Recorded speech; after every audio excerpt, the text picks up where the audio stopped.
Hello guys, and welcome back to another episode of Xtrillions, another episode of pain. This is the Generale speaking, and today we're going to go through USDZAR on the 28th of January 2020. First of all, I want you to look at these two flashcards. On the right there's USDZAR, and then on the left there's Euro GBP. Look how similar they are. Just look how similar they are. And then I'll show you another flashcard. I'll put it up right now. Look at these other flashcards. Guys, you need to get in the habit of comparing flashcards and comparing a past trade with what is currently happening right now in the markets.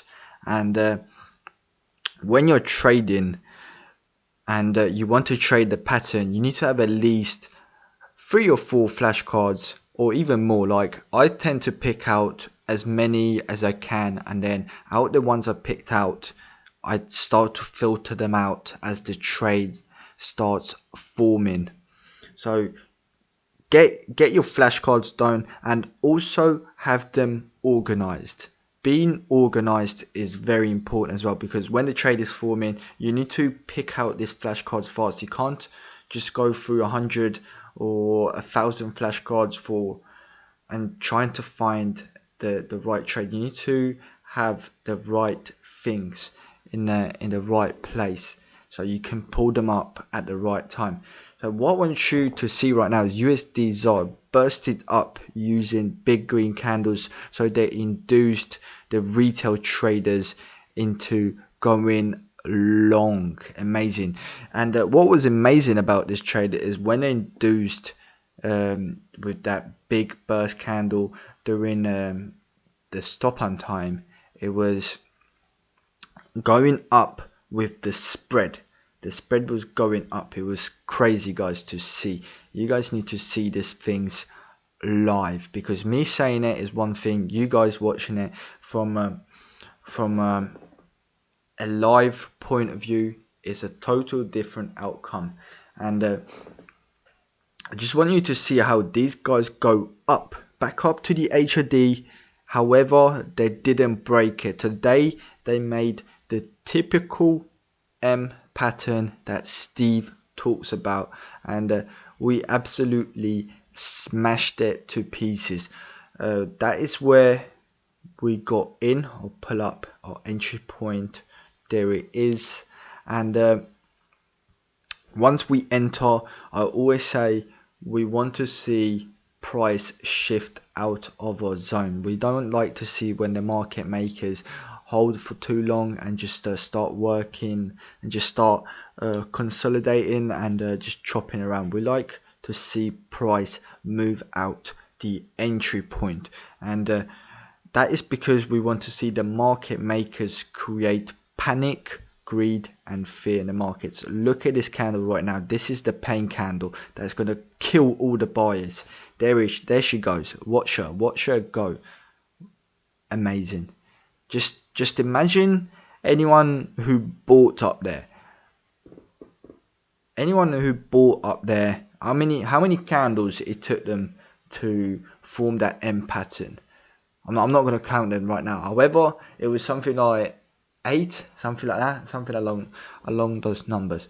And if you think about it, they took all of that price work just in one candle. So anyone who bought up there is now put into instant drawdown, is facing panic and fear. Right now their hands are sweating and they're thinking, oh, this trade is going to come back, it's just going to consolidate at the 200 EMA. That's a strong support, and that is just completely the opposite of what happens. Market makers will create a false support for the retail traders to perceive, to then just continue going down and kill all the buyers that are stuck up there. And meanwhile, there's some other buyers that are buying that 200 EMA because they see it as a strong support, and they don't understand the market makers and the market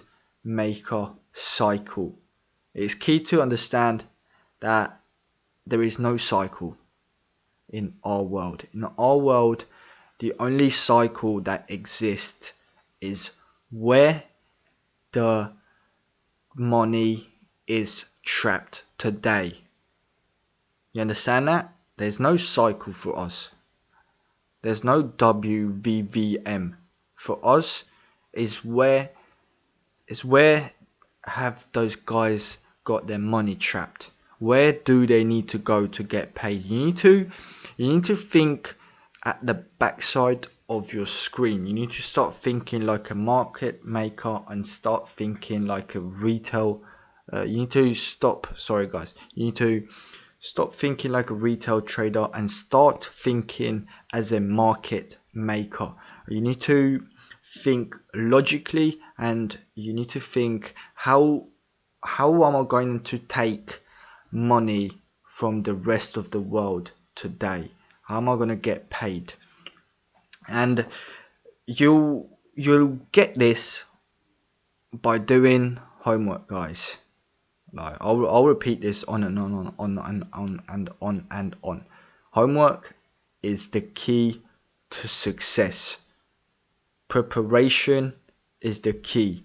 Lack of preparation is why 90% of the retail idiots are losing money out there in this business. People are just coming into this business. They're like, oh, I'm seeing that guy on Instagram making 20k from a trade. I can do that as well. Yes, you can do that.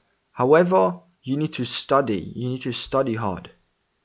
You need to pick up your socks and actually put in the effort and time needed to learn this skill.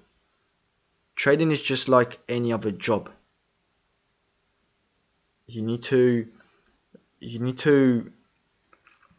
let me give you this example. If you go to university and you want to be a doctor, you need to study for 5-10 years to become a doctor, something like that. So why do you think you're going to come to the forex markets and make money straight away? What makes you think that? Think about it, guys.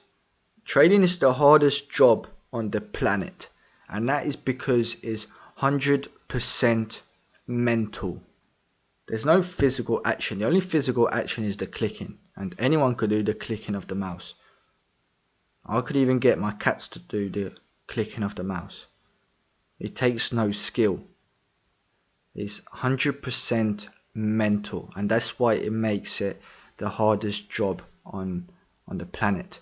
So guys, I'll stop talking, otherwise I'll go on forever and I'll get off track. I really hope you enjoyed this video, and as you saw, the 200 EMA traders, they got killed. They got slaughtered, guys. They got killed by the market makers because they don't understand what was going on. They just got ripped. So guys, that will be all for today. This is Leo the Generale.